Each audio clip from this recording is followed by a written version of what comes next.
Nasa 1.2 million ang inaasahang pasahero sa Ninoy Aquino International Airport mula noong long weekend hanggang sa susunod na Lunes.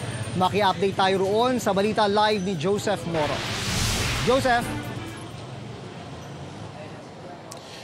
June, pagkatapos ng barangay at SK elections ay undas naman ang pakay ng biyahe ng marami sa ating mga kababayan dito sa terminal. At dito sa NAIA Terminal 3 ay may mga bumabiyahe pa rin ngayong araw, tulad na lamang ni Rhea Gubatina na papunta ng Dapitan City para dumalo sa mga kamag-anak at sa mga yumaong mahal niya sa buhay doon. May mga pamilya naman na abroad ang kanilang bakasyon, lalo na't wala na rin daw pasok ang mga anak, tulad nitong si Carlota na papunta naman sa Macau. Ayon sa Manila International Airport Authority o MIA, inaasahan nga nila ang 1.2 milyon ng mga pasahero na babiyahe, pero sa kahabaan na yan noong long holiday mula pa noong October 27 hanggang sa November 6 na. Hindi nila inaasahan na magsisiksikan dahil nga marami namang araw na pwedeng pamilian ng mga kababayan natin kung kailan nila gustong bumiyahe. Pinakamaraming umalis noong Biyernes na umabot sa lampas 129,000. Sa pagtataya ni DOTR Secretary Jaime Bautista ay naging maayos naman ang daloy ng biyahe sa airport dito sa Kamaynilaan. Ayon naman